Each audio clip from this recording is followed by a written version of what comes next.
Victor's champagne glass shattered against the wall inches from Elena's head. You worthless piece of trash. His hand closed around her throat, shoving her against the marble pillar. 60 guests froze mid-conversation. 7 years I wasted on you. He threw her to the ground. Her head cracked against the floor. Blood pooled beneath her hair. Get out of my house. Then the front door burst open. An old man stood there flanked by 2 men in black suits. His voice cut through the chaos like a blade. Take your hands off my daughter. Subscribe now and hit that notification bell. Watch until the end and comment which city you are watching from. I want to see how far this story reaches. Now let us begin. Elena's vision blurred. Blood dripped into her eyes. Victor, please. Her voice came out broken. Not in front of everyone. In front of everyone. He laughed and turned to the crowd. You hear that? She's worried about appearances. 7 years of embarrassing me, and now she cares what people think. A woman in the crowd whispered to her husband, Should we call someone? Mind your own business, Karen. Victor pointed at her. Unless you want your husband's tax records to become public. Karen went silent. That's what I thought. Victor grabbed Elena's arm and yanked her up. Get up. You're making a scene. You're hurting me. I haven't even started hurting you. Patricia stepped out from the crowd, wine glass in hand. Victor, darling, perhaps we should move this somewhere private. No, Mother, everyone needs to see this. Everyone needs to know what I've been dealing with. What you've been dealing with? Elena's voice cracked. I've given you everything. Everything. Victor shoved her backward. She stumbled into a side table. A vase crashed to the floor. What exactly have you given me? You came from nothing. You are nothing. The only thing you've ever contributed to this marriage is disappointment. A man stepped forward. Henderson, one of Victor's business partners. Victor, maybe we should... Back off, Henderson. This is my house, my wife, my problem to solve. She's bleeding pretty badly. She'll live. Victor grabbed Elena's hair and forced her to look at the crowd. Look at them. Look at the people you've embarrassed me in front of for 7 years. The wife who can't dress properly, can't speak properly, can't do anything except remind everyone where I found her. Elena's tears mixed with blood. I tried. I tried so hard to be what you wanted. You tried. Patricia laughed. Darling, you wore a clearance rack dress to my son's 40th birthday. You served drinks at your own party like hired help. You have the social grace of a farm animal. Mother hired caterers. She told me to help them. Patricia's smile froze. I did no such thing. You did. 3 hours ago, you said I should make myself useful since I couldn't make myself presentable. Victor's grip tightened. Are you calling my mother a liar? I'm telling the truth. The slap echoed through the room. Elena's head snapped to the side. Someone in the crowd gasped. Don't you ever contradict my mother again. Elena tasted blood. Victor, I'm done. Do you hear me? Done? He released her hair and stepped back. I filed for divorce 3 weeks ago. You're out. Tonight. The room erupted in whispers. Divorce. Elena's legs gave out. She caught herself on the overturned table. You never said anything about divorce. Why would I? So you could hide assets, run to a lawyer. Victor pulled papers from his jacket pocket. Here. Signed and notarized. You get nothing. The prenup is clear. I never signed a prenup. Yes, you did. Don't you remember all those documents I put in front of you over the years? Insurance forms, tax papers, property transfers? His smile turned cruel. You signed everything I gave you. Never even read them. Elena's blood went cold. What did I sign? Everything I needed you to sign. Victor tucked the papers away. The house is mine. The accounts are mine. Even the clothes on your back technically belong to me. That's not possible. Oh, it's very possible. Marcus made sure of it. Marcus Webb emerged from the crowd. Victor's lawyer. His smirk confirmed everything. All legal, Marcus said. Every signature authenticated, every document filed properly. Mrs. Harrington has no claim to any marital assets. Mrs. Harrington. Victor spat the name. Not for long. After tonight, you go back to being Elena Nobody from nowhere. A phone appeared in the crowd. Someone was recording. Victor noticed. Good, record this. Let everyone see what happens when you waste 7 years of a man's life. I wasted your life. Something sparked in Elena's chest. Small, desperate, but real. I gave up everything for you. My job, my friends, my family. What family? You don't have family. You were abandoned as a baby by a mother who didn't want you. Left at a fire station like garbage. Victor's voice carried to every corner of the room. I was the only person who ever wanted you. And look how you repaid me. I was faithful. I was loyal. I did everything you asked. You existed. That's all you did. You took up space in my house, spent my money, and contributed absolutely nothing. He grabbed her arm again. Now get out before I throw you out. I have nowhere to go. Not my problem. Victor, please. Can we just talk privately like adults? Talk. He started dragging her toward the door. I'm done talking. I'm done pretending. I'm done with you. Elena dug her heels in. Stop. You're hurting me. You should have thought about that before you spent 7 years being useless. They reached the foyer. Victor threw open the front door. Cold air rushed in. Victor, a woman's voice from the crowd. This is too much. Mind your business, Linda. She's your wife. Not anymore. Victor shoved Elena through the doorway. She stumbled down the marble steps, her ankle twisting beneath her. She fell hard on the driveway. Gravel bit into her palms, her knees. Blood everywhere. Her head, her hands, her knees. Victor stood at the top of the stairs. You have 5 minutes to get off my property. After that, I call the police. And tell them what? That you beat your wife in front of 60 witnesses. That a trespasser refused to leave my property. He smiled. Who do you think they'll believe, me? Or a bleeding nobody with no money and no lawyer? Elena struggled to stand. Her ankle screamed. She fell again. Pathetic. Victor turned to go inside. I'll tell everyone what you did. He stopped. The fraud, the forged signatures, everything Marcus helped you do. Elena's voice shook but didn't break. I heard you. Earlier, in your study. I heard everything. Victor's face changed. The cruel amusement vanished. Something darker replaced it. He descended the stairs slowly. What exactly did you hear? Enough. The offshore accounts, the insurance scheme. Victoria. The name landed like a bomb. Victor's eyes widened. How do you know that name? I know more than you think. Elena was lying. She had only heard the name mentioned. But Victor didn't know that. You're bluffing. Am I? Victor grabbed her by the throat. Tell me exactly what you heard. Victor. Henderson's voice from the doorway. There are witnesses. Let her go. Shut up, Henderson. If you hurt her anymore, I'm calling the police myself. Victor's hand trembled around Elena's throat. She could see the calculation in his eyes, the fear. He released her. You know nothing, he said quietly. And even if you did, no one would believe you.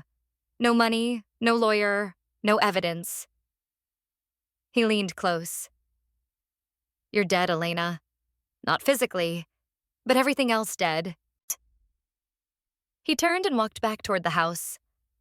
Elena lay on the driveway bloody and broken, watching her life walk away from her. Then she heard it. The purr of an engine. Headlights sweeping across the gravel. A silver Bentley stopped 10 feet away. The doors opened. 2 men in black suits stepped out first, flanking the rear door. Then he emerged. An old man. 70 at least. Silver hair. A suit that cost more than Victor's car. Eyes that swept the scene with barely contained rage. Who the hell is this? Victor stopped at the doorway. The old man ignored him. He walked straight to Elena and knelt beside her. Can you stand? I don't know who you are. Can you stand? He repeated. I think my ankle is broken. He turned to one of his men. Get her up. Gently. Strong hands lifted Elena from the ground. She found herself supported between the 2 suited men, her weight off her injured ankle. Victor descended the stairs again. I asked you a question. Who are you? This is private property. The old man stood. When he turned to face Victor, something in his expression made Victor take a step back. My name is Richard Ashford. Gasps from the doorway. Elena saw faces go pale. Richard Ashford. Even she knew that name. $12 billion, Fortune 500 companies. The kind of man who bought people like Victor for entertainment. Mr. Ashford. Victor's voice changed instantly. Smooth. Respectful. Afraid. I apologize for the confusion. This is a domestic matter, nothing that concerns you. Everything about this woman concerns me. I don't understand. Richard reached into his pocket and pulled out a photograph. Old, worn at the edges. He held it up. Do you recognize this woman? Victor squinted. No. Her name was Catherine Ashford, my wife. Richard's voice hardened. Elena's mother. The world stopped. Elena's breath caught. What? Your mother didn't abandon you, Elena? She was taken from you. By her family. By people who thought I wasn't good enough. Richard's eyes glistened. She spent 15 years searching for you. She died still searching. That's impossible. I have DNA tests, medical records, birth certificates. Richard turned back to Victor. I also have something else.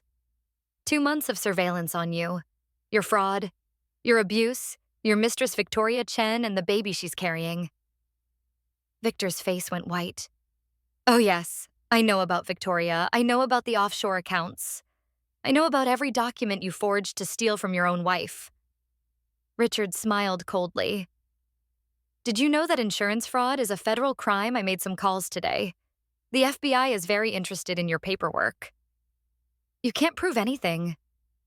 I already have. Richard gestured toward the street. Those cars at the end of your driveway, FBI. They've been waiting for my signal. Blue and red lights flashed to life. Victor stumbled backward. This is insane. You can't do this. I can do anything I want. I have 12 billion reasons and an army of lawyers. Richard turned to Elena. You have a choice to make. Stay here and watch him be arrested. Or come with me and start the life your mother wanted for you. Elena looked at Victor, at the mansion, at the life she had tried so hard to fit into. Then she looked at Richard Ashford, a stranger who claimed to be her family. I'll come with you. Good. Richard nodded to his men. Get her to the car. Call Dr. Morrison. I want her injuries documented and treated. They helped Elena toward the Bentley. Wait. Victor rushed forward. You can't take her. She's my wife. One of Richard's men stepped into his path. Sir, I wouldn't. Elena, Victor shouted. Don't believe him. He's lying, Elena. She didn't turn around. The Bentley door opened. She slid inside. Richard followed. Through the tinted window, Elena watched federal agents approach Victor. Watched his face crumble from arrogance to fear. Watched Patricia try to run and be stopped by another agent. The car pulled away. I don't understand, Elena whispered. How is this possible? Richard reached over and took her hand. 28 years ago, I lost everything that mattered to me. My wife, my daughter, my future. His voice broke. I've spent every day since then trying to find you. Hiring investigators, following leads, praying that somehow, somewhere you were still alive. Why didn't you find me sooner? Your mother's family was powerful. They covered their tracks, changed your name, destroyed records. Richard squeezed her hand. But 6 months ago, one of my investigators found a DNA match in a medical database. Your blood work from a routine physical. It led me to you. 6 months. You've known about me for 6 months. I've known about you. I've been watching, learning, gathering evidence against the man who was hurting you. Why didn't you come sooner? Why did you let him... Elena's voice broke. Why did you let him hurt me? Richard's face crumbled. Because I needed proof. Legal documented proof of his abuse. Without it, he could have claimed I was a crazy old man harassing his family. He could have taken you somewhere I couldn't find you. Tears streamed down his face. Every day I watched and did nothing was agony. Every bruise he gave you destroyed me. But I had to wait. I had to be sure that when I came for you, I could take you somewhere he could never reach you again." Elena stared at the stranger, this old man who claimed to be her father, who had watched her suffer and done nothing. "How do I know any of this is true?" "You don't. Not yet." Richard pulled a thick envelope from his jacket. "DNA tests, medical records, your mother's diary. Everything is in here. Take it, read it, verify it yourself." Elena took the envelope with trembling hands. "And if it's true, if you really are my father—" Richard Ashford looked at her with 28 years of grief in his eyes. "Then I'm going to spend whatever time I have left making up for every moment I missed. Every birthday, every Christmas, every day you spent alone thinking no one wanted you." His voice steadied. "You were wanted, Elena. You were loved. Your mother died with your name on her lips, and I have lived with your ghost in my heart since the day you were taken." The Bentley carried them into the night. Behind them, Victor Harrington was being handcuffed on his own driveway. Ahead of them, a truth waited. A family waited. A life Elena had never dared to imagine waited. And somewhere in between, the woman who had survived 7 years of darkness was about to discover that sometimes the end of everything is really just the beginning. The Bentley moved through empty streets. Elena sat in silence, the envelope clutched against her chest. Her head throbbed. Her ankle pulsed with pain. But none of that compared to the chaos inside her mind. "You're shaking." Richard's voice was gentle. "I'm in shock." "That's understandable." "No." Elena turned to face him. "You don't understand. An hour ago, I was serving drinks at my husband's birthday party. Now I'm in a car with a billionaire who claims to be my father while the FBI arrests my husband. None of this makes sense." "I know. Do because from where I'm sitting, my entire life just exploded." Richard was quiet for a moment. "What do you want to know?" "Everything. Start from the beginning. Who was my mother? Why did her family take me? Why didn't she fight harder to find me?" "She did fight." Richard's voice cracked. "She fought until the day she died." "Then why didn't she find me?" "Because her family had resources. Power, connections." Richard Bosse pulled out his phone and showed her a photograph. A young woman with Elena's eyes, Elena's smile. Catherine was the only daughter of the Morrison family. Old money, very old money. They had plans for her. Marriage to someone suitable. Someone who would merge fortunes and strengthen bloodlines. And you weren't suitable. I was a construction worker when we met. 23 years old. Nothing to my name except ambition and a willingness to work 18-hour days. Richard smiled sadly. Catherine didn't care about any of that. She said I had something her family's money could never buy. "What?" "A soul." Elena stared at the photograph. Her mother's face, the face she had imagined 1,000 times but never truly seen. "We got married in secret. A courthouse ceremony with 2 witnesses we paid $20 each. Her family didn't know until she was already pregnant with you." "What happened then?" "They came for her. Her father, her brothers. They showed up at our apartment with lawyers and threats." Richard's jaw tightened. "They told Catherine that if she stayed with me, they would destroy me, ruin my business, make sure I never worked again, and they told her something else." "What?" "That they would take you the moment you were born. That they had judges in their pocket, social workers on their payroll. That they would prove Catherine was unfit and I was a criminal and you would grow up in foster care instead of with either of us." Elena's stomach turned. "That's insane. That's power. Real power. The kind that doesn't follow rules." Richard put the phone away. "Catherine made a choice. She left me to protect you. She went back to her family believing they would let her raise you in peace. But they didn't. No. 3 days after you were born, her father took you from the hospital.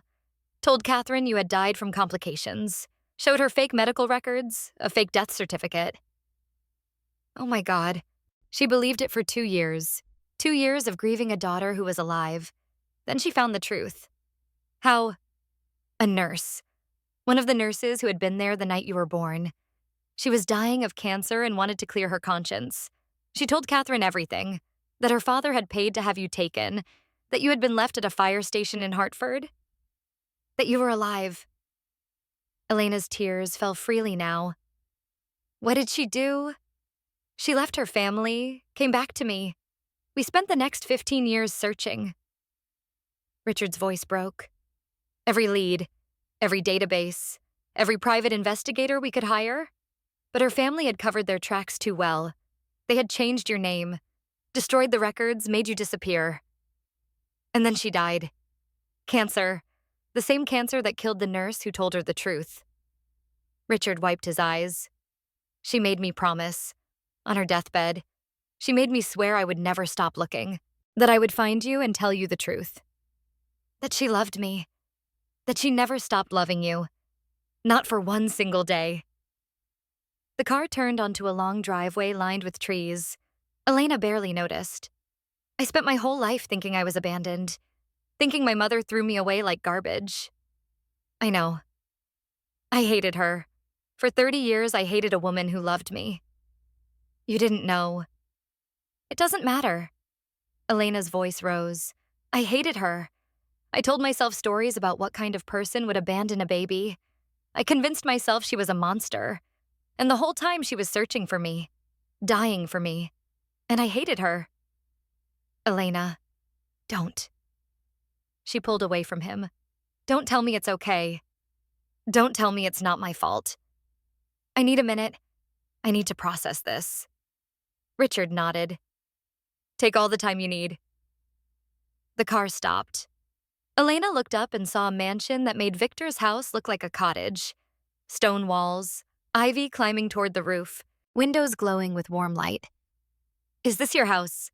One of them. This is the Connecticut estate. I thought you'd want to stay close to whatever happens next. A woman appeared at the front door. 50-something, professional attire, sharp eyes. That's Margaret Chen. She's been my personal attorney for 20 years. She's going to help us navigate the legal situation. Elena remembered the name. I met her at the party. She gave me her card. I know, I asked her to. You planned this, all of it. I planned for every possibility, including the one where Victor hurt you so badly that I had to intervene before I was ready. Richard opened his door. Come inside. Let Margaret examine your injuries. Then we can talk more. Elena hesitated. I'm not going to force you to do anything, Richard said. If you want to leave, I'll have my driver take you anywhere you want to go. But I hope you'll stay. At least long enough to read your mother's diary. In her diary. Richard pulled a worn leather journal from his jacket. She wrote in it every day for 15 years. It's all about you, the daughter she never stopped searching for. Elena took the journal. The leather was soft from years of handling. The pages were yellowed. She could see her mother's handwriting through the edges. I'll stay. They went inside. Margaret Chen met them in the foyer with a medical kit and a calm efficiency that suggested she had handled far stranger situations than this. Elena, I'm glad you're safe. Margaret gestured toward a sitting room. Let me look at your head wound. The cut looks deep. I'm fine. You're bleeding through your hair. That's not fine. Margaret guided her to a chair. Richard, there have been developments. Victor Harrington is in federal custody. So is Marcus Webb. Patricia Harrington was released on bail 30 minutes ago. Already, Richard's expression darkened. She has connections. A judge owed her family a favor. Margaret began cleaning Elena's wound. She's already called here twice, demanding to speak with Elena. Don't answer. I didn't, but she left messages. Threats mostly. Claims that Elena stole from Victor.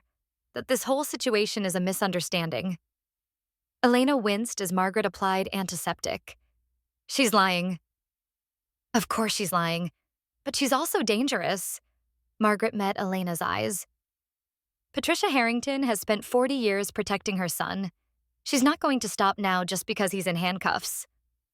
Richard's phone buzzed. He looked at the screen and his face went pale. What is it? Elena asked. A news alert. Victor's arrest is already on the local stations. He turned the phone toward her.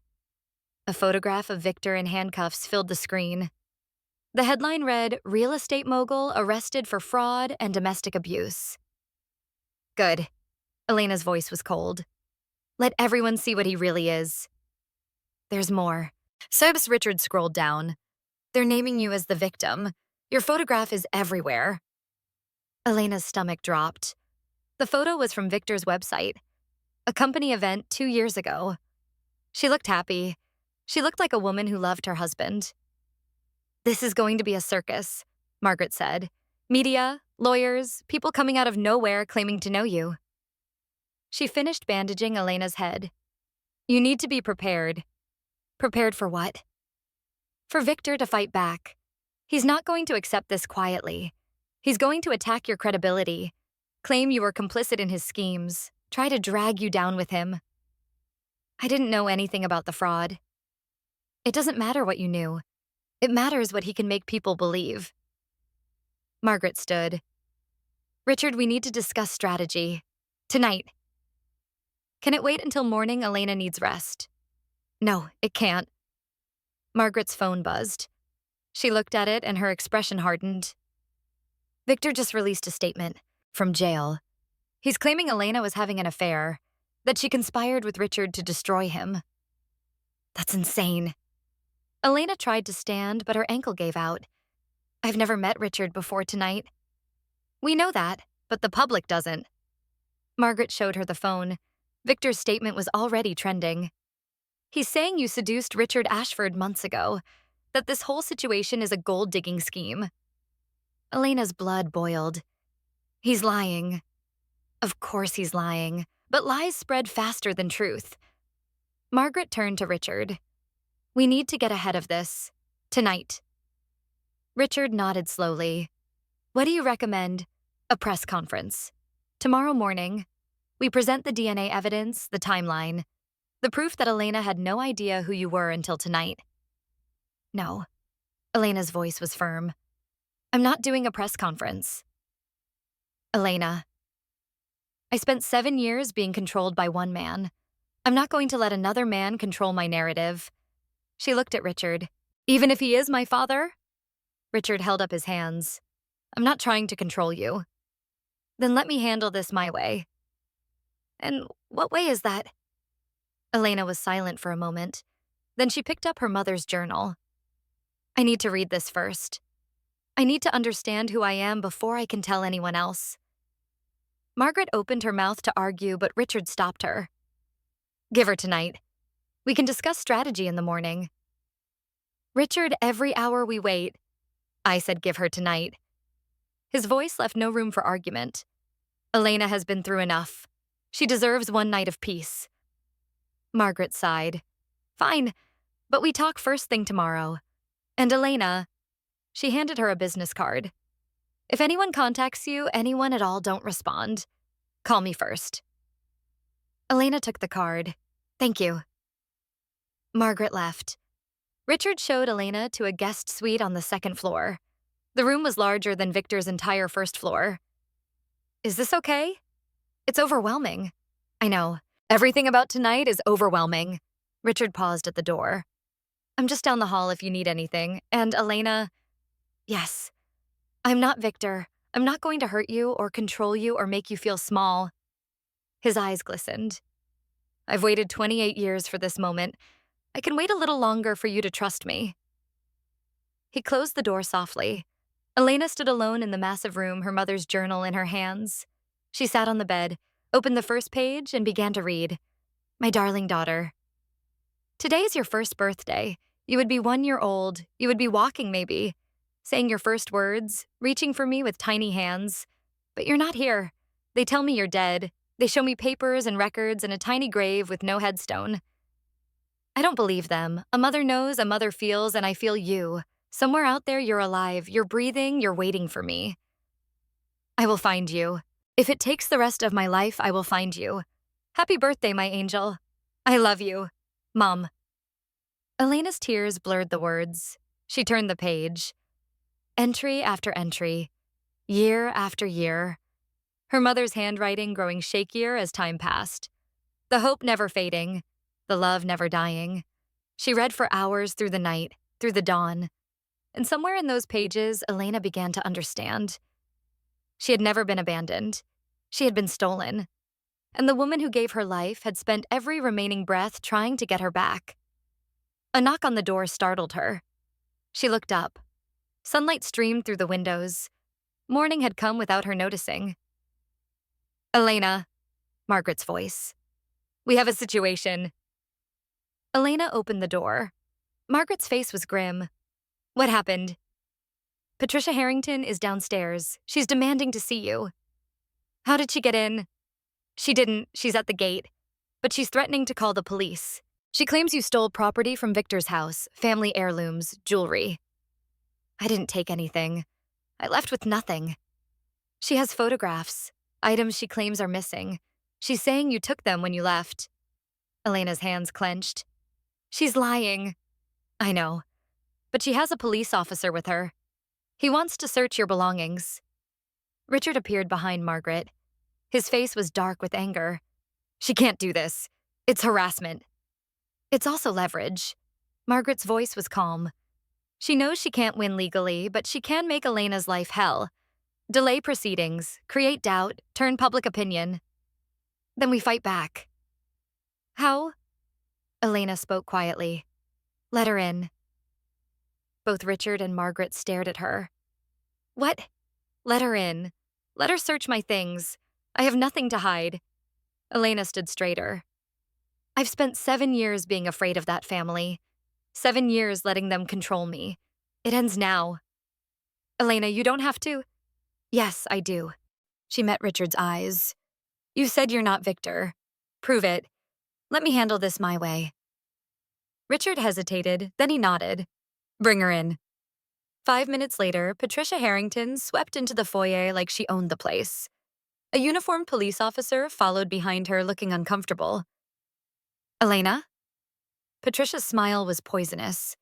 "There you are, looking well-rested for someone who just destroyed her husband's life." "He destroyed his own life.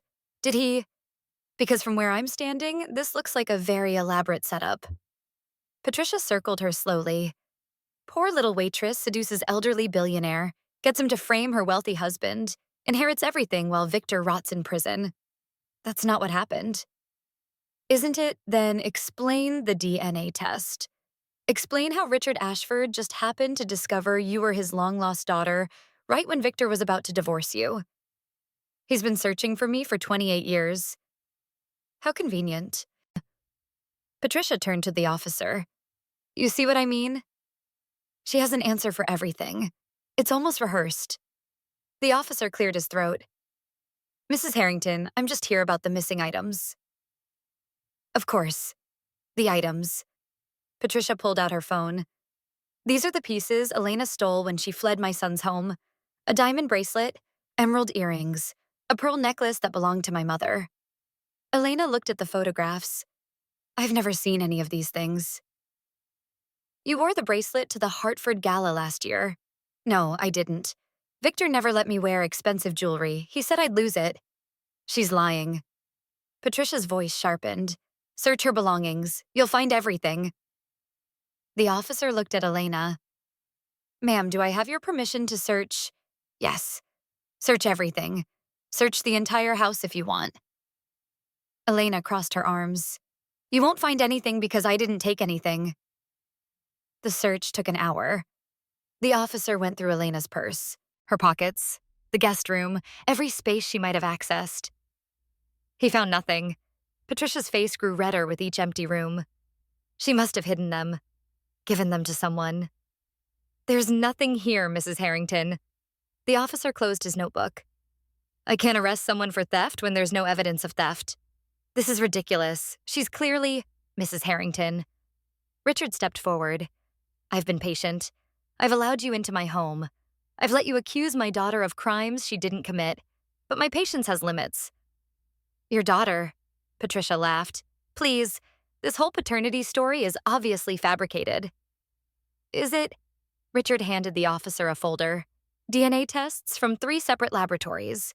Birth records, hospital documentation, everything proving that Elena is my biological child. The officer flipped through the pages. His eyebrows rose. Furthermore, Richard's voice hardened. I have security footage from Victor's house. 6 months of recordings. Every bruise he gave Elena. Every insult, every threat, including the night he broke her ribs and told her to say she fell down the stairs. Elena's hand moved instinctively to her side, the ribs that still ached in cold weather. Patricia's confidence flickered. That footage was obtained illegally. Actually, it wasn't. Your son's security system backed up to a cloud server, a server owned by a company that I now own. Richard smiled coldly. Amazing what you can acquire when you have resources. This is blackmail. This is justice. Richard stepped closer to Patricia. Your family stole my daughter. Your son tortured her for 7 years. And now you have the audacity to come into my home and accuse her of being a thief. I'll destroy you. You'll try. Richard opened the front door. Leave. Now. And if you come near Elena again, I'll release every piece of footage I have. Every recording of Victor hitting her. Every video of you watching and doing nothing. Patricia's face went white.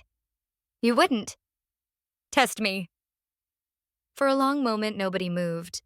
Then Patricia turned and walked toward the door. She stopped beside Elena. You think you've won? You think a DNA test and a rich daddy will protect you? Her voice dropped to a whisper. Victor has friends, powerful friends, and when he gets out, he's going to make you wish you died on that driveway. She left. The officer followed, apologizing quietly to Richard on his way out. Elena stood frozen. Elena? Richard touched her shoulder. Are you okay? She said when he gets out.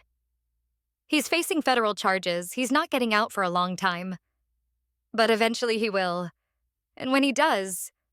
Elena's voice trembled. You don't know Victor. You don't know what he's capable of. I know exactly what he's capable of. That's why I spent 2 months building an airtight case against him. Cases fail.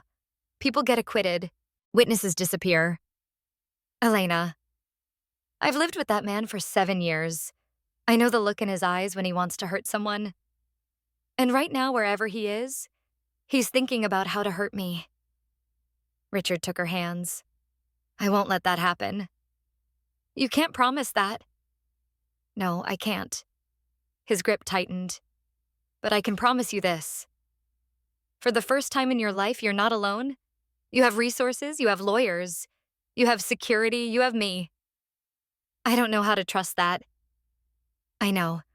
And I'm not asking you to trust me today. I'm asking you to give me a chance to earn it. Elena looked at this man, this stranger who was her father, this billionaire who had searched for her for 28 years. One chance. That's all I need. Margaret appeared in the doorway. Her face was pale. We have another problem. What now? Victoria Chen just arrived at the gate. Elena's blood went cold. Victor's mistress. She's not alone. She brought a television crew. Margaret turned her phone toward them. She's giving an interview. Right now. On your front lawn. On the screen, a pregnant woman stood before cameras. Beautiful, polished, crying on cue. Victor Harrington is an innocent man, Victoria said into the microphones. He's being framed by his wife and her wealthy lover. I know because I'm carrying his child. And he told me everything. Richard grabbed his jacket. I'm going out there. No. Elena caught his arm. Let me. Elena. She wants attention. She wants drama. If you go out there, you give her exactly what she wants. And if you go out... Elena straightened her spine. I give her something she doesn't expect. The truth. She walked toward the front door. Elena, wait. Margaret hurried after her. You haven't prepared. You don't have talking points. I don't need talking points. I have 7 years of pain that I've never been allowed to speak about. Elena opened the door. It's time to stop being silent. She stepped outside. The cameras swung toward her immediately. Victoria's eyes widened with surprise, then her expression hardened. There she is, the woman who destroyed my life. Elena walked toward her calmly. The cameras tracked every step. Hello, Victoria. I'm Elena. I believe we have some things to discuss. The cameras flashed. Microphones thrust forward. Victoria's perfect composure cracked for just a moment before the mask slid back into place. So you've come to gloat. Victoria placed a protective hand over her pregnant belly. To parade your victory in front of the cameras while Victor rots in jail. I came to tell the truth, something you seem to have trouble with. The truth. Victoria laughed bitterly. The truth is that you seduced a billionaire to escape a marriage you didn't deserve. I met Richard Ashford for the first time last night, after your boyfriend threw me onto the driveway and left me bleeding. That's your version. That's the version 60 witnesses saw. Elena stepped closer. The cameras captured every movement. Tell me, Victoria, did Victor mention how he was going to divorce me? Did he tell you about the offshore accounts, the forged signatures, the insurance fraud? Victoria's eyes flickered. I don't know what you're talking about. Yes, you do. You've been his mistress for 2 years. You're carrying his child. You knew everything. Elena's voice carried clearly. The question is, how much did you help him? I didn't help him with anything. Really? Then why did Marcus Webb call you 3 times the day before Victor announced the divorce? Why did you receive wire transfers from the same offshore accounts Victor used to hide his assets? Victoria's face went pale. That's a lie. Is it? Elena pulled out her phone. I have phone records, bank statements, everything Richard's investigators found while building his case against Victor. You're bluffing. Am I? Elena scrolled through her phone. March 15th. Wire transfer from Cayman Holdings LLC to Victoria Chen. $50,000. Reference code Baby Prep. Victoria grabbed for the phone. Elena stepped back. March 22nd. Another transfer. $75,000. Reference code Apartment Deposit. Stop it. April 3rd. $100,000. Reference code Silence Payment. I said stop it. Victoria's voice cracked. The cameras captured her desperation in high definition. You weren't just his mistress, Victoria. You were his accomplice. You helped him hide assets, you knew about the fraud, and you kept quiet because he was paying you. That's not true. Then why are you here? Why come to Richard's home with television cameras? Elena stepped even closer. Because Victor told you to. Because even from jail, he's still pulling your strings. Victoria's mask finally shattered. You don't know anything about our relationship. I know he promised to marry you. I know he said he loved you. I know he made you feel special. Elena's voice softened unexpectedly. I know because he said the same things to me. 7 years ago, before he started hitting me. Victoria's hand trembled over her belly. He's not like that with me. Not yet. Give it time.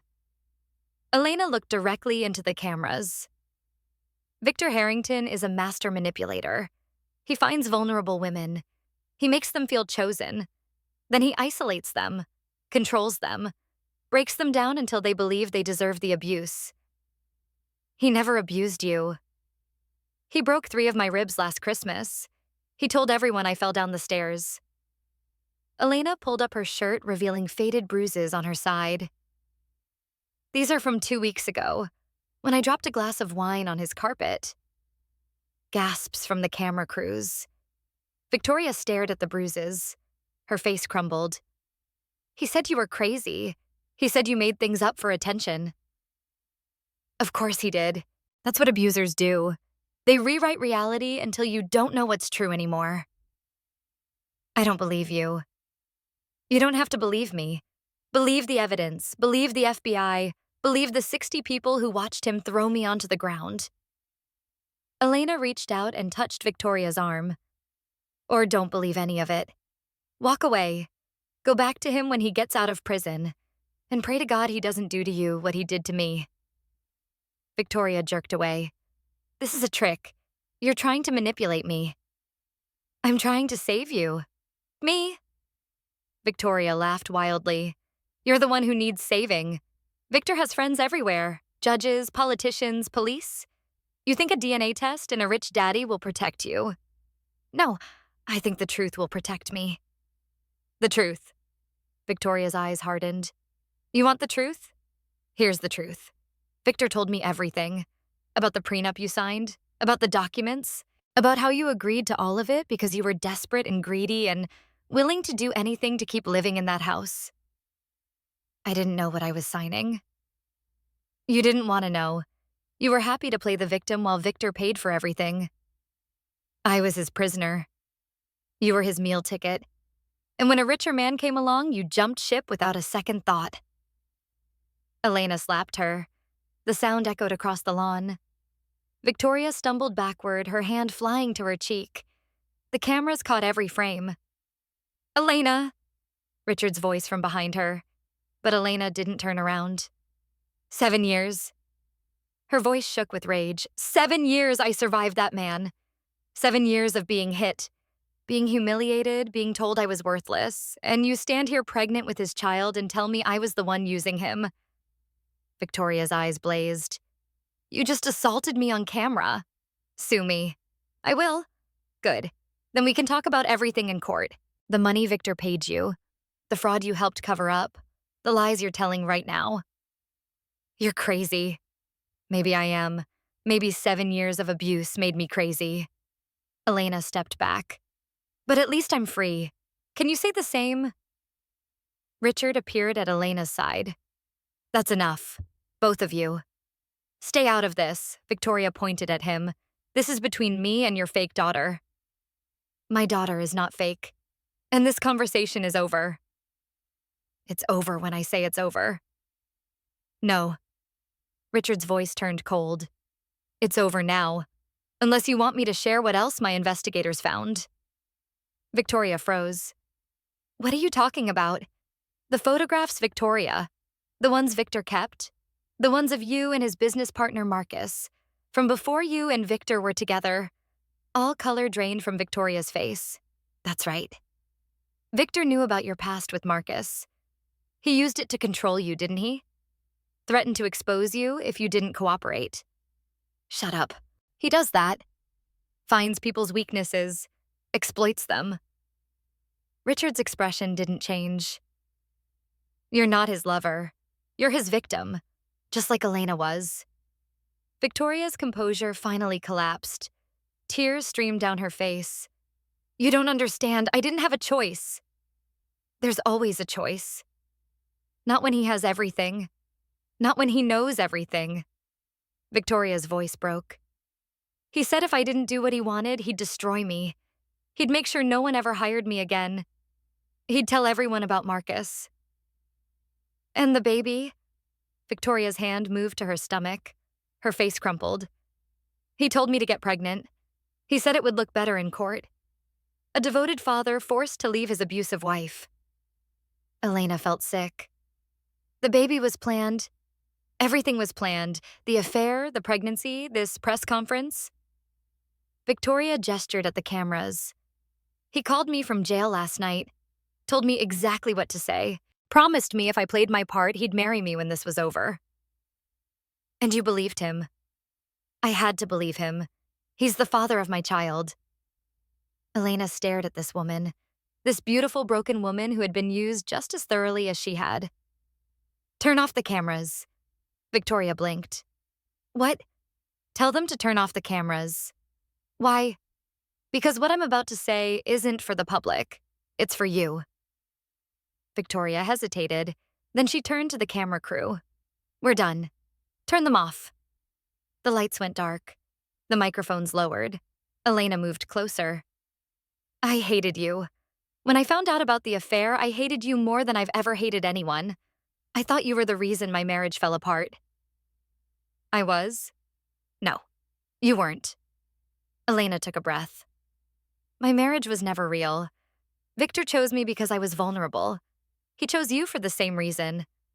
We're not enemies, Victoria. We're both survivors of the same predator. I don't know how to survive without him. I didn't either. For 7 years, I didn't know who I was without Victor telling me. Elena reached out her hand.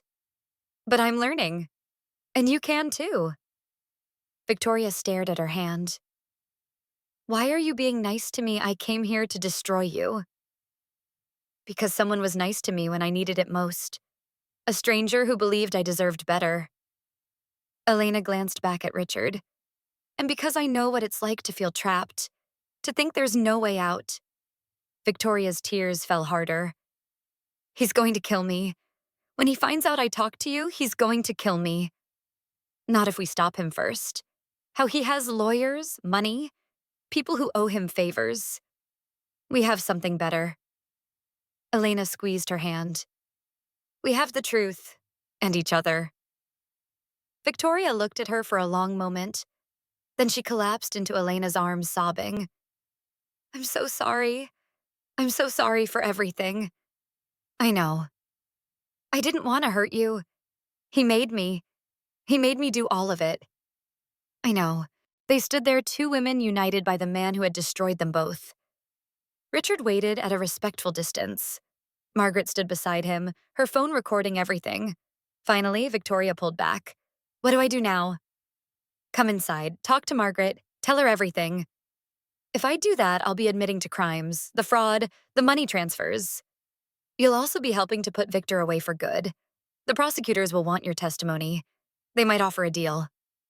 Victoria wiped her eyes. And if they don't, then at least you'll be free. Really free. For the first time since you met him. Victoria looked at the mansion, at the security guards, at Richard Ashford watching from the doorway. He'll come after me. He'll try. You don't know him like I do. He never forgets. He never forgives. Neither do I. Elena's voice hardened. Not anymore.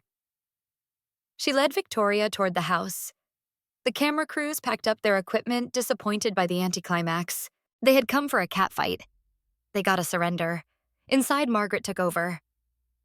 Miss Chen, I need you to understand that anything you tell me can be used in legal proceedings.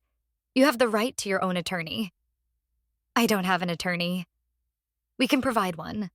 Someone independent who will represent your interests. I don't want independent, I want help. Victoria looked at Elena. I want to make this right. Then sit down and tell me everything. Margaret opened her laptop. Start from the beginning. When did you first meet Victor Harrington? The story took 3 hours. Victoria held nothing back. The affair, the fraud, the threats, the way Victor had orchestrated every aspect of their relationship. Elena listened to all of it, each detail adding another layer to the nightmare she had escaped. By the end, Margaret had enough evidence to bury Victor twice over. This is substantial. She closed her laptop. The prosecutors will want to interview you, probably multiple times. What happens to me? That depends on how cooperative you are. Full cooperation typically means reduced charges, sometimes immunity. Margaret gathered her papers. I'll make some calls. Stay here tonight. Don't talk to anyone except Elena or Richard. Thank you. Margaret left. Victoria sat alone in the sitting room, looking smaller than she had an hour ago. Elena brought her tea. I don't drink tea. Neither do I. But it's what people do in situations like this. Victoria almost smiled. Situations like this. Like there's a handbook for discovering your boyfriend is a criminal mastermind. If there is, I haven't found it. They sat in silence for a moment. Can I ask you something? Victoria said. Yes. Do you really believe Richard is your father? Or is this just another manipulation? Elena pulled out her mother's journal. Read this, then tell me what you believe. She left Victoria with the journal and went to find Richard. He was in his study on the phone. His voice was tense. I understand the risks. Just do it. He hung up when he saw Elena. How is she? Broken but honest. Elena sat across from him. What was that about? Victor's bail hearing is tomorrow. The prosecutor thinks he might get released. What? He's facing federal charges. Federal charges take time. His lawyers are arguing flight risk is minimal. They're offering to surrender his passport. He'll run. Maybe, maybe not. Richard leaned forward. But I'm not taking chances. I've hired additional security. Private investigators to track his movements if he's released. This is insane. He tried to steal everything from me. He assaulted me in front of witnesses. And he has powerful friends who want this to go away quietly. Richard's jaw tightened. This is how the system works, Elena. For people like Victor, consequences are negotiable. Then we make them non-negotiable. How? Victoria, she knows everything.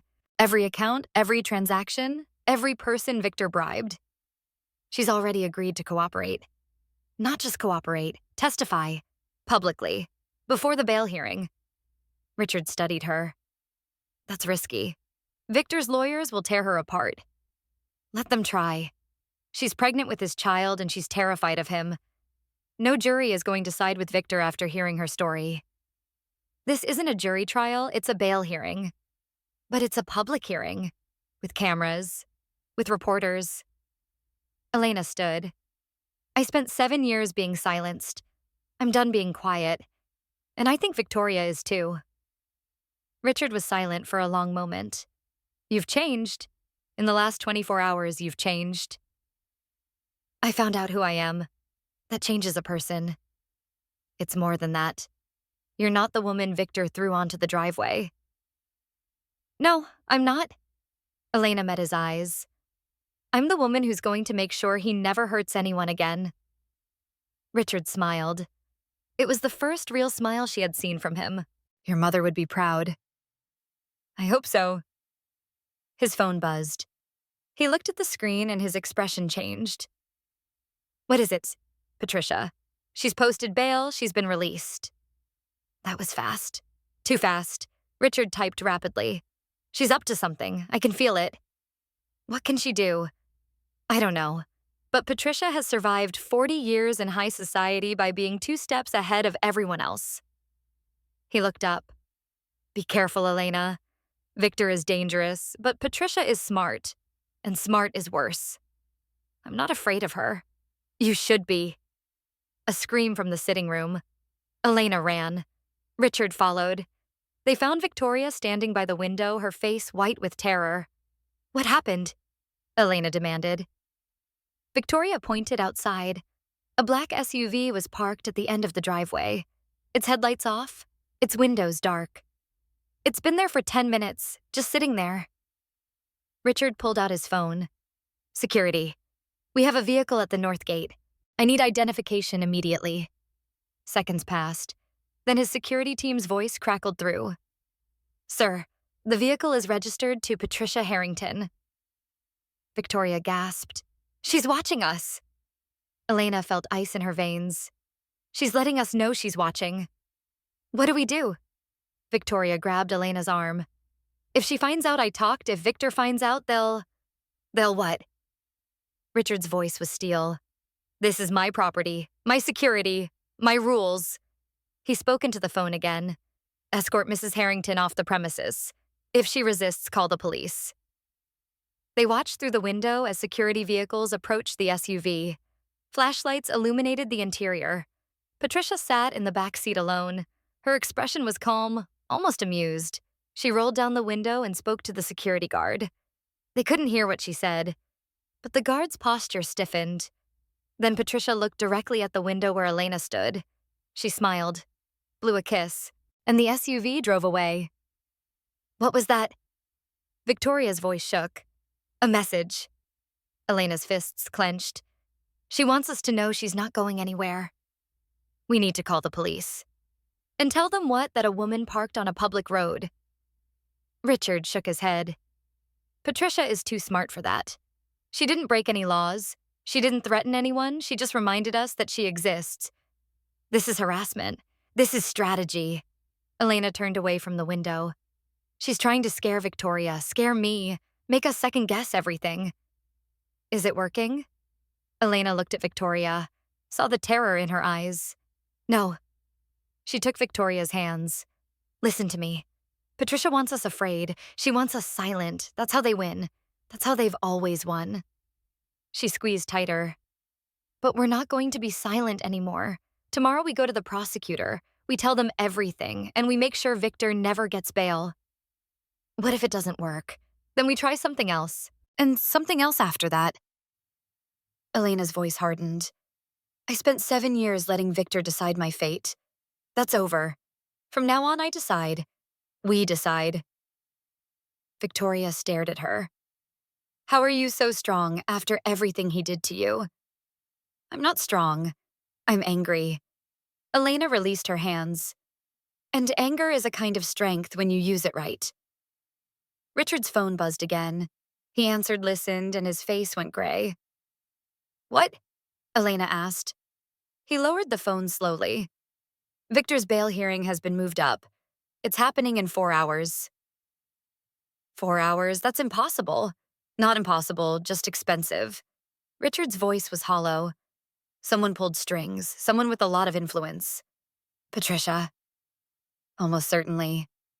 Victoria started crying again. He's going to get out. He's going to come for us. No. Elena grabbed her coat. He's not. Because we're going to that hearing, and we're going to make sure the judge knows exactly who Victor Harrington really is. Elena, wait. Richard caught her arm. You can't just show up at a federal bail hearing. Watch me. The press will be there. Victor's lawyers will be there. If you make a scene, then I make a scene. Elena pulled free. I'm done hiding, Richard. I'm done being the victim. Victor wants a fight, I'll give him one. She walked toward the door. Behind her, Richard made a decision. Margaret, get the car. We're all going. The federal courthouse loomed ahead. Camera crews already lined the steps. Reporters shouted questions at anyone entering. This is a circus. Margaret checked her phone. Victor's lawyers leaked the hearing time. They want maximum exposure. Good. Elena stepped out of the car. So do I. Flashbulbs exploded. Microphones thrust forward. Elena Harrington. Is it true you're Richard Ashford's daughter? Elena, did you know about Victor's fraud? Elena, how do you respond to allegations that you orchestrated this entire situation? She ignored them all. Richard flanked her on one side, Margaret on the other.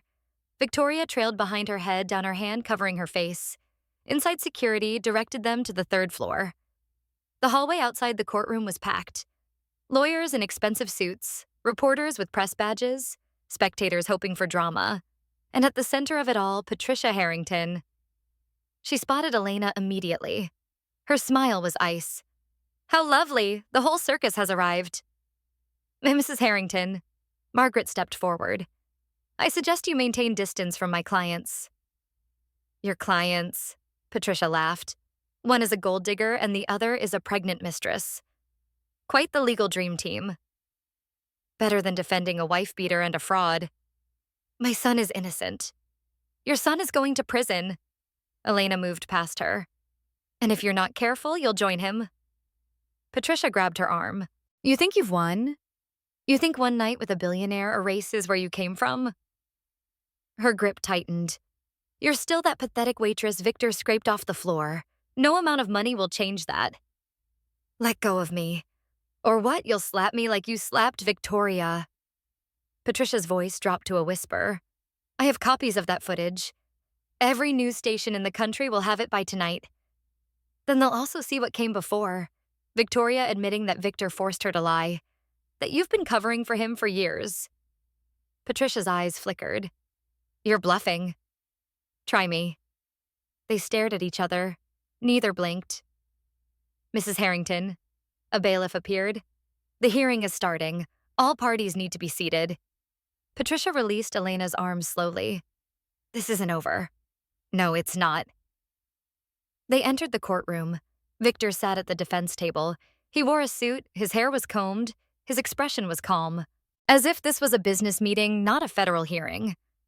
His eyes found Elena immediately. He smiled. It was the smile she had seen 1,000 times. The smile that preceded every insult, every slap, every moment of terror.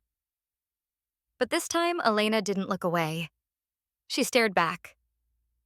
Let him see the woman he had created with his cruelty, the woman who was about to destroy him. Victor's smile faltered. I'll rise. The judge entered.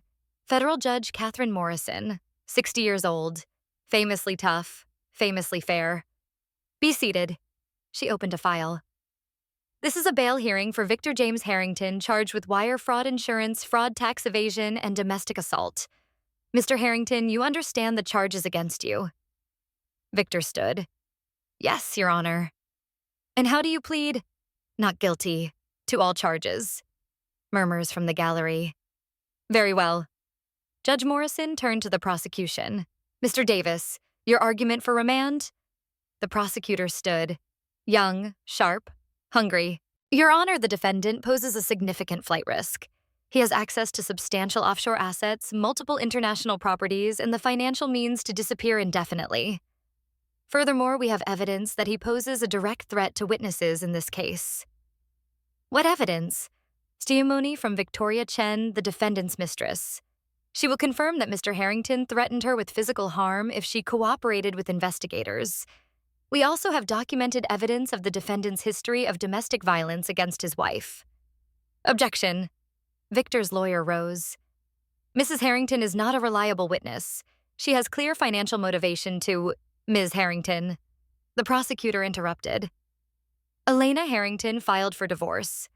She is entitled to nothing under the prenuptial agreement Mr. Harrington manipulated her into signing. She has no financial motivation whatsoever. That's not. Furthermore, Davis pulled out a folder.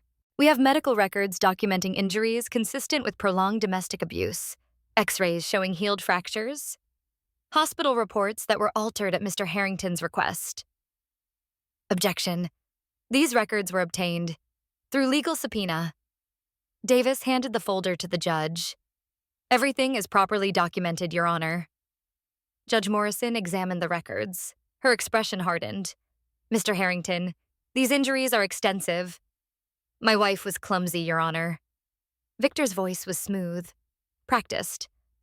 She had accidents frequently. I tried to help her, but she refused professional care. Clumsy. The judge's voice was flat. She broke 3 ribs being clumsy. She fell downstairs.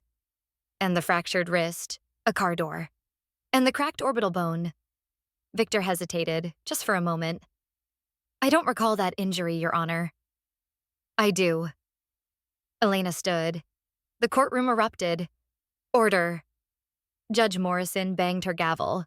Ma'am, you cannot speak out of turn. Then give me a turn. Elena's voice carried clearly. I was married to that man for 7 years. I have scars he gave me, stories he silenced, a life he destroyed. I have a right to be heard. This is a bail hearing, not a trial. Then let me testify. Let the court hear what he did to me. Then decide if he should walk free. Victor's lawyer jumped up. Your Honor, this is highly irregular. So is moving a bail hearing up by 3 days? Judge Morrison studied Elena. Mrs. Harrington, are you prepared to testify under oath about the allegations of abuse? Yes. And you understand that anything you say can be used in future proceedings? Yes.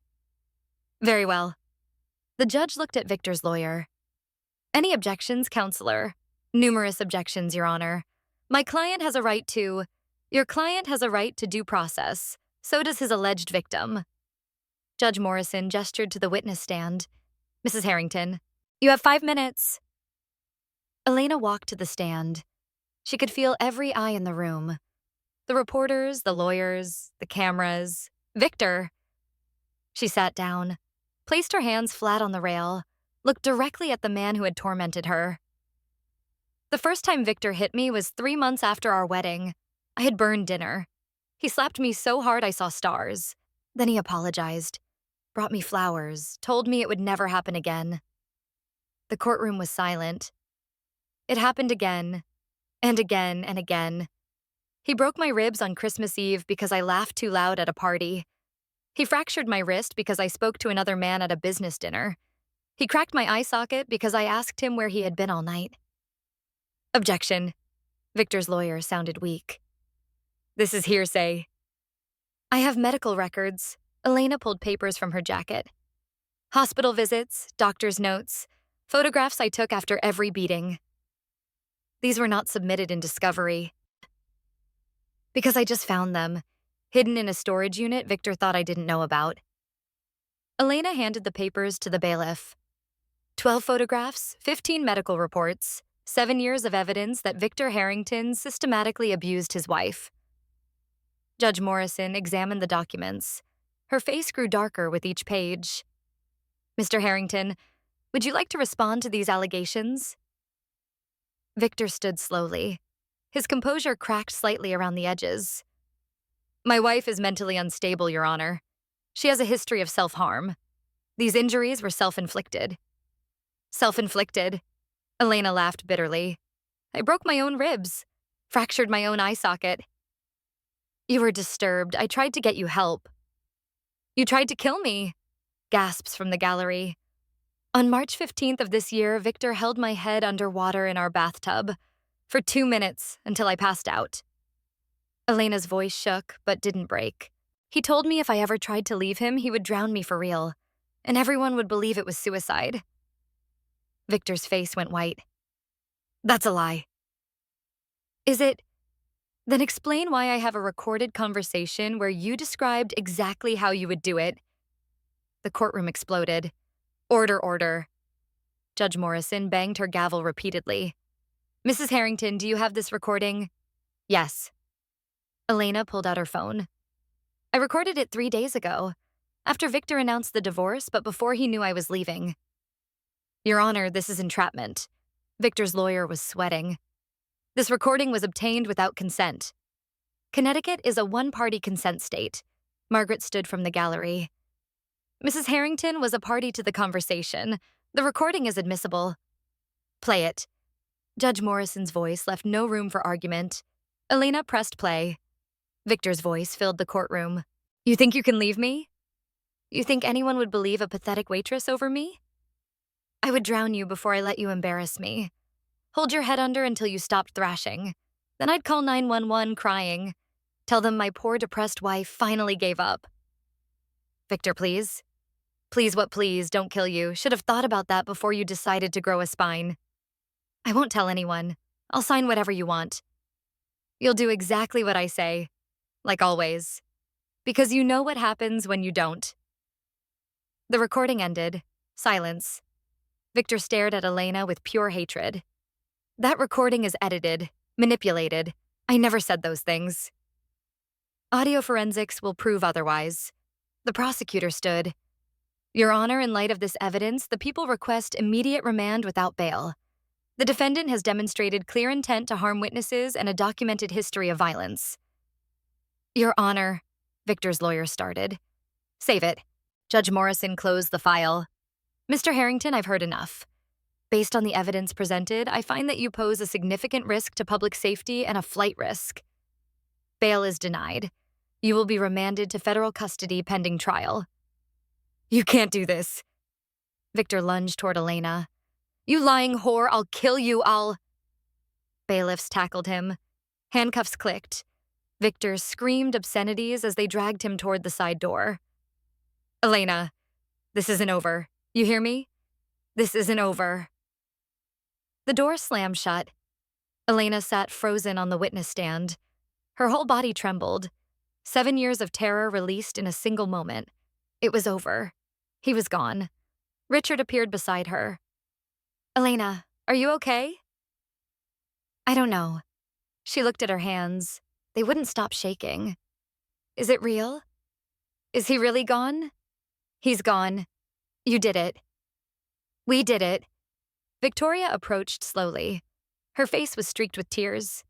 That recording. You never told me about that recording. I couldn't. If Victor found out, he would have killed me before the hearing. When did you make it? The night he announced the divorce, after everyone left. He came to my room and... Elena's voice broke. He told me exactly what he planned to do. I recorded everything on my phone. I didn't even know if it would work, but I had to try.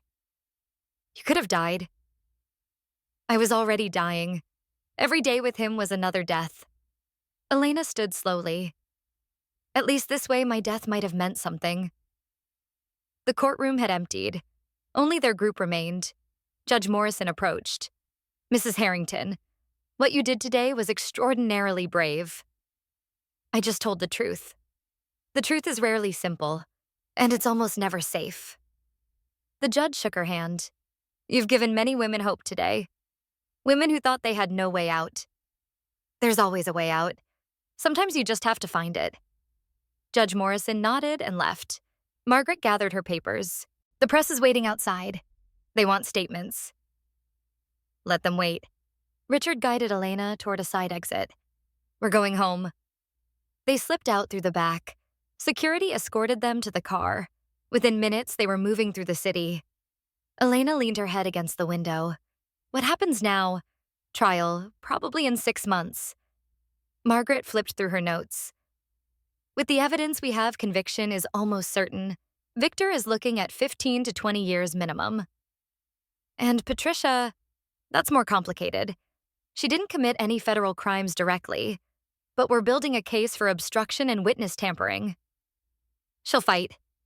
Of course she will. But she doesn't have Victor's resources anymore. His assets are frozen. The company is in receivership. She's essentially broke. Elena thought about that. Patricia Harrington, the woman who had tormented her for 7 years, broke and alone. She felt nothing. What about me? What about you? The prenup. The documents Victor made me sign. Am I entitled to anything? Elena. Richard turned to face her. You're my daughter. You don't need anything from Victor. That's not the point. He stole from me. He manipulated me. He made me sign away my rights under false pretenses, which makes those documents null and void. Margaret smiled. Any contract signed under duress or fraud is unenforceable. Once Victor is convicted, you can sue his estate for everything. I don't want his money. Then donate it, start a foundation, fund shelters for abused women. Margaret shrugged. The point is you have options. For the first time in 7 years, you have choices. Choices. The word felt foreign. For so long, every decision had been made for her. I don't know what to do with choices. That's okay. Victoria's voice was soft. Neither do I. Maybe we can figure it out together. Elena looked at this woman, this former enemy, this fellow survivor. Maybe we can. The car pulled into Richard's estate. Security waved them through. The mansion loomed ahead. There's one more thing. Richard's voice was hesitant. I didn't want to tell you until after the hearing, but you deserve to know. Know what? I found something. In your mother's belongings. Something she kept hidden. What is it? Richard reached into his jacket and pulled out an envelope. Old, yellowed, sealed. She wrote this letter the day before she died. She made me promise not to open it until I found you. Elena took the envelope. Her name was written on the front in faded ink. Her mother's handwriting. I've carried it for 13 years, waiting for this moment. Elena's hands trembled. What does it say? I don't know. I kept my promise. Richard's eyes glistened. Open it when you're ready. Or don't open it at all. It's your choice. Choice. That word again. Elena held the letter against her chest. I need to be alone. Spanny, of course. Take all the time you need. She walked into the mansion, past the security guards, past the staff, past all the trappings of wealth that still felt foreign. She found her room, closed the door, sat on the bed. The letter sat in her hands, a message from beyond the grave, from a mother she had never known. She broke the seal. My darling Elena. If you're reading this, Richard found you. He kept his promise just as I knew he would. And that means I can finally tell you the truth. I never abandoned you. Not for one moment, not for one breath. You were taken from me by people who believed they knew better. People who thought money and power gave them the right to decide who deserved to be loved. They were wrong. They were so wrong. You are loved. You have always been loved. Every day of your life, even the days you didn't know I existed, I was loving you from afar, praying for your safety, hoping for your happiness, dying slowly from the pain of missing you. I don't know what your life has been. I don't know what struggles you've faced, but I know this: you survived. You survived long enough to read this letter. And that means you're stronger than anyone who ever tried to break you. Be strong, my darling.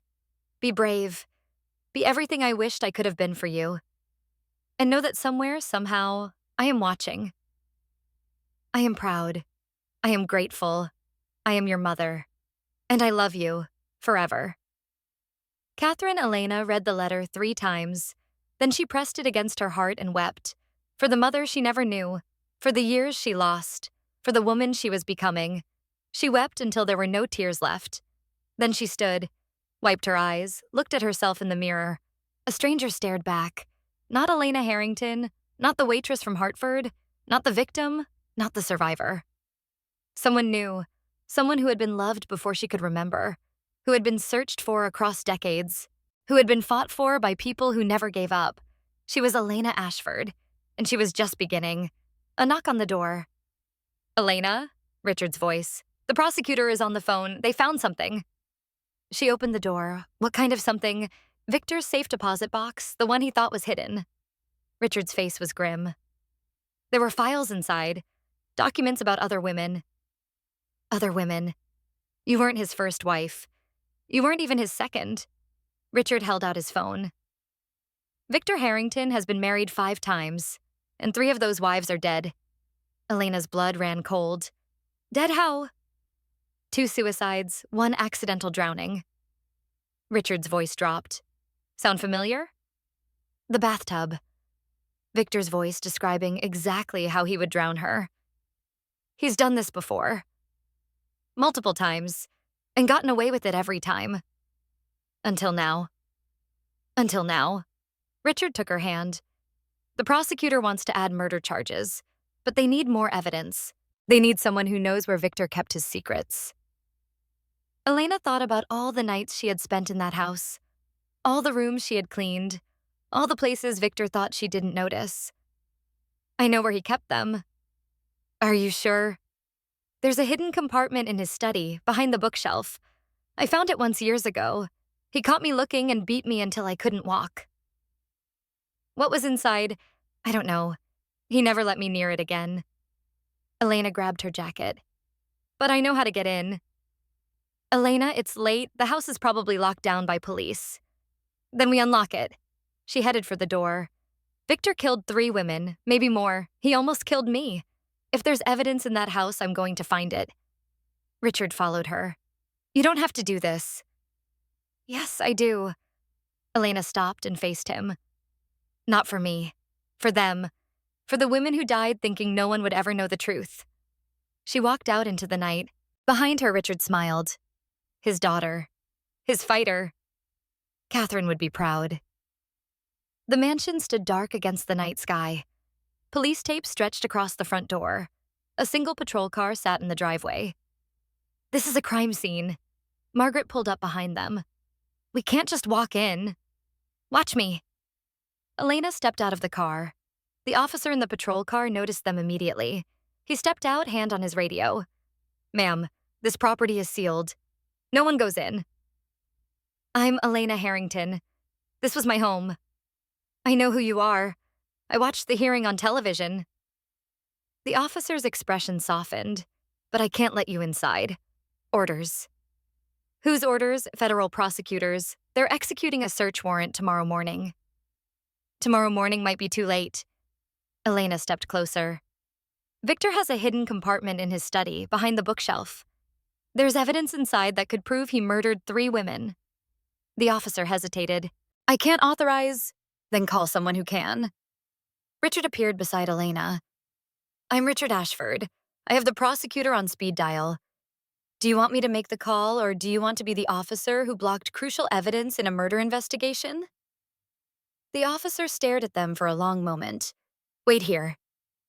He returned to his car and picked up the radio. Muffled conversation, back and forth. Then silence. He walked back. Prosecutor Davis is on his way, 20 minutes. You wait until he gets here. Thank you. 20 minutes felt like 20 hours.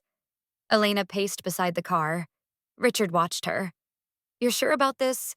I'm sure there's a hidden compartment. I'm not sure what's inside.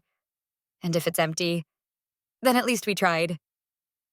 Headlights appeared at the end of the driveway. Davis emerged with 2 federal agents. Mrs. Harrington, this better be worth getting me out of bed. It will be. They entered together. The house felt different in the darkness, emptier, like the soul had been ripped out of it. Elena led them to Victor's study. The bookshelf, third panel from the left. There's a release mechanism behind the copy of War and Peace. Davis nodded to his agents. They searched. I don't see anything. Press the spine of the book, then push the panel. Click. The panel swung open. Holy hell. Davis stepped forward. Get forensics in here, now. Elena looked inside. Her stomach turned. Files, dozens of files, each labeled with a woman's name. Rebecca, Sarah, Diane, names she didn't recognize. And one more, Elena. He was documenting everything. Davis pulled on gloves and reached inside. Medical records, financial documents, insurance policies. Insurance policies? Life insurance. Each of these women had policies worth millions, all naming Victor as beneficiary. Elena felt sick. He killed them for money. He killed them for sport. The money was just a bonus. And Davis pulled out more files. There's something else here. Photographs. He spread them on Victor's desk. Crime scene photos, women's bodies, bathtubs, pills, rope. These aren't police photos. These are personal. He kept trophies. He kept proof. Davis's face hardened. Victor Harrington photographed his own murders. Elena stared at the images. Women she had never met. Women who had trusted Victor just like she had. Women who had died because no one believed them. I could have been one of them. But you're not. Richard took her hand. You survived. Because I got lucky. Because you found me. Because you were stronger than he expected. Davis sealed the files in evidence bags.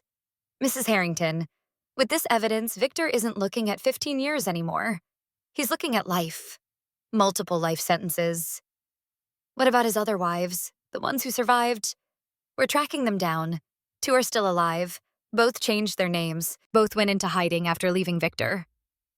He let them live? Only because they signed agreements? Non-disclosure. Gave up everything in exchange for silence. Silence that protected a murderer? Silence that saved their lives. Davis met her eyes. You're different. You're the first one who fought back. I'm not special. I just didn't have anywhere else to go. That's where you're wrong. Davis closed his briefcase. We'll need your testimony at trial, the recorded confession, the medical records, everything. When? 6 weeks. Maybe sooner if we can expedite. I'll be ready. They left the mansion together.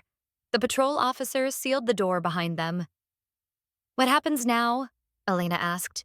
Now we build a case so airtight Victor never sees daylight again. Davis shook her hand. Get some rest, Mrs. Harrington. You've earned it. He drove away into the night. Richard guided Elena back to the car. How do you feel? Empty, full, I don't know. She looked back at the mansion. I lived there for 7 years. 7 years thinking it was my home. But it was never home. It was a prison. You're free now. Am I? Elena turned to face him. Victor is in jail. His crimes are exposed. But I still have his name. I'm still Elena Harrington. You can change that. To what Elena nobody from nowhere? Elena Ashford. Richard's voice was soft. If you want it. No pressure. No expectations. Just an option. Elena Ashford. The name of the mother she never knew. The family she had just discovered. I need time. Take all the time you need. They drove back in silence. 6 weeks later, the trial began. The courthouse was surrounded by media, national coverage, international interest. The Victor Harrington murder trial was the story of the decade. Elena arrived with Richard and Margaret. Victoria walked beside them, her pregnant belly now visible. Are you ready? Margaret asked. No, but I'm going anyway. Inside the courtroom was packed. Every seat filled. Cameras rolling. Victor sat at the defense table. He had lost weight. His suit didn't fit as well. His confidence had cracked around the edges. But when he saw Elena, that familiar smile returned. She smiled back. Not the smile of a victim, the smile of someone who knew exactly how this would end. The trial lasted 4 days. Elena testified first. She described everything: the abuse, the threats, the drowning attempt, the recording that saved her life. Victor's lawyers tried to discredit her. Isn't it true that you had an affair with Richard Ashford? No. Isn't it true that you conspired with him to frame your husband? I met Richard for the first time the night Victor threw me onto the driveway. A convenient story. A true story, verified by DNA tests, witness statements, and 28 years of documented searches. Elena met the lawyer's eyes. Would you like me to read from my mother's diary? The one she kept while dying of cancer, still searching for the daughter who was stolen from her. The lawyer backed off. Victoria testified next. She described how Victor had manipulated her, threatened her, used her pregnancy as leverage. Then came the other survivors, the 2 ex-wives who had been found. Both told similar stories. Both had believed they were alone. Finally, the photographs. The jury watched in silence as Davis displayed the crime scene images, Victor's trophies, his proof, his confessions. The defense had nothing. Character witnesses who crumbled under cross-examination, experts who couldn't explain away the evidence, a client who refused to show remorse. Closing arguments lasted 2 hours. Davis was methodical. Every piece of evidence, every witness statement, every link in the chain that connected Victor Harrington to 3 murders and dozens of assaults. Victor's lawyer tried his best. Reasonable doubt, he kept saying. Reasonable doubt. But there was no doubt. Not reasonable. Not any kind. The jury deliberated for 90 minutes. Has the jury reached a verdict? We have your honor. Elena gripped Richard's hand. On the count of first-degree murder of Rebecca Martin, how do you find Hutz guilty? On the count of first-degree murder of Sarah Chen, how do you find guilty? On the count of first-degree murder of Diane Williams, how do you find guilty? On the count of attempted murder of Elena Harrington, how do you find guilty? Guilty, guilty, guilty. 12 counts, 12 convictions. Victor didn't move, didn't react, just stared straight ahead as his empire collapsed around him. Mr. Harrington, Judge Morrison's voice was cold. You have been found guilty of 3 counts of murder and numerous additional felonies. Sentencing will occur in 2 weeks. Until then, you will remain in federal custody without bail. The bailiffs approached. Victor stood. He turned to look at Elena one last time. This isn't over. Yes, it is. Elena's voice was steady. You're done, Victor. You're going to die in prison. Alone. Forgotten. While I lived the life you tried to steal from me. You think you've won. You think a verdict changes anything. It changes everything. For me. For Victoria. For the women you murdered. Elena stood. Goodbye, Victor. I hope you rot. They led him away. He didn't look back again. Outside the courthouse, reporters swarmed. Elena. How do you feel about the verdict? Elena. What's next for you? Elena. Will you be writing a book about your experience? She stopped at the microphones. I spent 7 years being silent. 7 years letting Victor tell my story. That's over now. She looked directly into the cameras. To every woman watching this who thinks she can't escape, who thinks no one will believe her, who thinks she deserves what's happening to her, you're wrong. You are worth fighting for. You are worth saving. And there are people who will help you if you're brave enough to ask. She walked away from the microphones. Richard caught up to her. That was beautiful. It was the truth. What now? Elena thought about it. The trial was over. Victor was convicted, justice had been served, but something was missing. I want to visit her. Visit who? My mother. Her grave. Elena's eyes glistened. I've never been. I didn't know she existed until a few weeks ago. But now that I know, I need to see her, to thank her. Richard nodded slowly. I'll take you there. The cemetery was quiet, peaceful. a place where the dead rested and the living remembered. Catherine Ashford's grave was marked with a simple headstone, her name, her dates, and a single inscription she never stopped searching. Elena knelt beside it. "Hi, Mom. It's me, Elena." Her voice trembled. "I know you can't hear me, or maybe you can. I don't know how any of this works." Richard stood at a respectful distance. "I read your diary. Every page, every word. I know how much you loved me, how hard you searched, how much it hurt to lose me." Tears streamed down her face. "I'm sorry I hated you. For 30 years, I thought you abandoned me. I told myself you didn't want me, that I wasn't good enough. That's why he was able to hurt me for so long, because I already believed I was worthless." She touched the headstone. "But I'm not worthless. You knew that. You spent your whole life trying to find me, trying to tell me the truth." Elena smiled through her tears. "I'm your daughter, Catherine Ashford's daughter, and I'm going to live a life that would make you proud." She stayed there for a long time, talking to the stone, telling her mother everything she had missed, the good and the bad, the pain and the healing. When she finally stood, Richard was waiting. "Are you okay?" "I'm better than okay." Elena wiped her eyes. "I'm ready." "Ready for what?" "To start over, to be someone new." She took his arm. "To be your daughter, if you'll still have me." Richard's eyes filled with tears. "I've waited 28 years to hear those words." They walked away together, 1 year later. The Elena Ashford Foundation opened its doors in downtown Hartford, a shelter for abuse survivors, a legal center for women who needed help, a place where the invisible could be seen. Elena stood at the podium. Reporters filled the room. Cameras rolled. 1 year ago, I was thrown onto a driveway by a man who told me I was worthless. I believed him. I had believed him for 7 years. She looked out at the crowd. But I was wrong. And so is every woman who believes that lie. Victoria sat in the front row. Her daughter, 6 months old, slept in her arms. "This foundation is named after me, but it's not about me. It's about the women who came before. Rebecca, Sarah, Diane. Women who deserved justice and never got it. Women whose voices were silenced forever." Richard watched from the side, proud, overwhelmed, complete. Victor Harrington is serving 4 consecutive life sentences.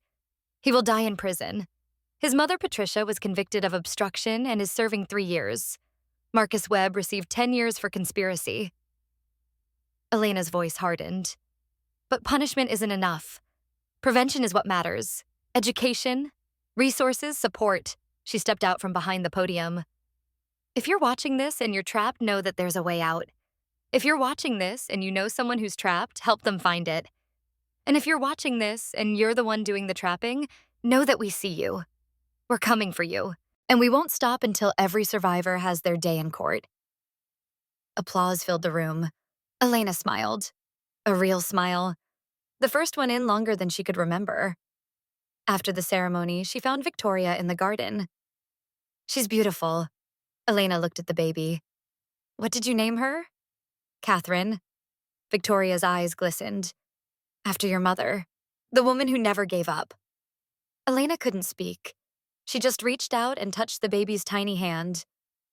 "I've been thinking." Victoria shifted her daughter to her other arm. "About what comes next. For me." "What do you want to do?" "I want to work here, at the foundation. I want to help other women the way you helped me."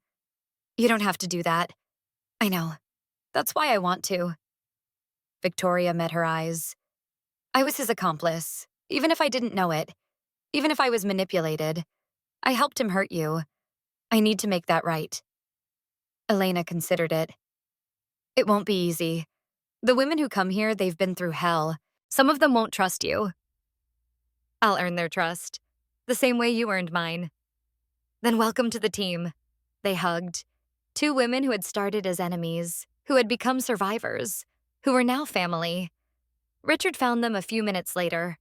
"There's someone here to see you." "Who?" "She says her name is Rebecca Martin."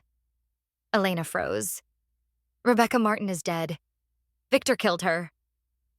This is Rebecca Martin Jr., her daughter. Richard's voice was quiet. She saw the trial coverage. She wanted to meet the woman who finally got justice for her mother. Elena followed him inside. A young woman waited in the lobby. 25, maybe 26. Red hair, green eyes, trembling hands. Mrs. Ashford. Elena. Please. I'm Rebecca. Rebecca Martin. She swallowed hard. My mother died when I was 3. They told me it was suicide. I spent my whole life believing she chose to leave me. Elena's heart broke. She didn't choose to leave you.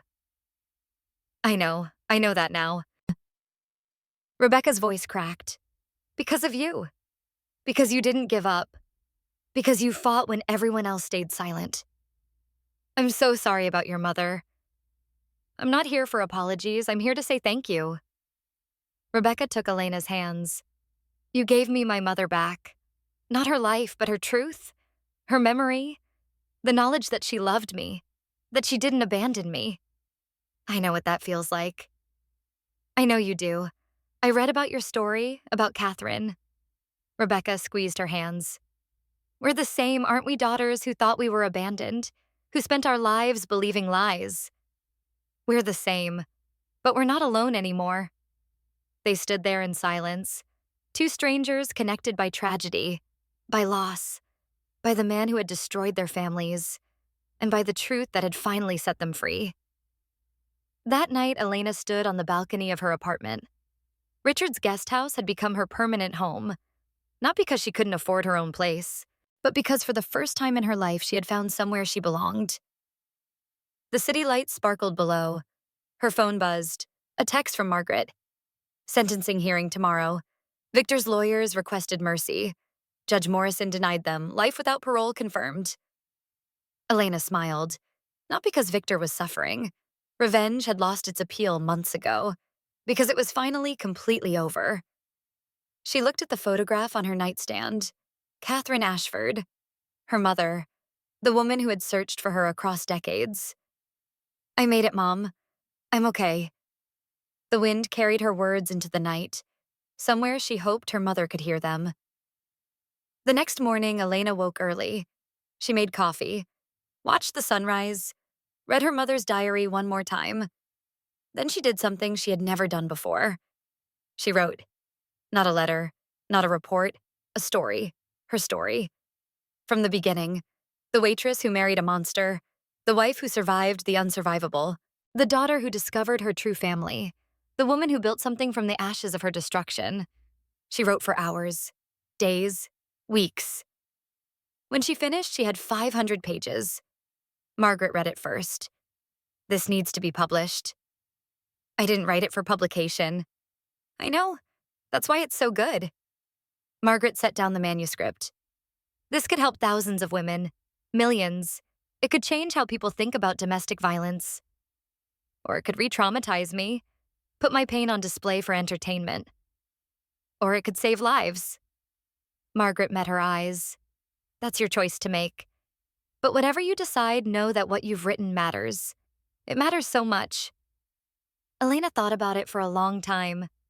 She thought about the women she had met through the foundation, the stories they shared, the hope they found in knowing they weren't alone. She thought about Rebecca Martin Jr., standing in that lobby, thanking her for the truth.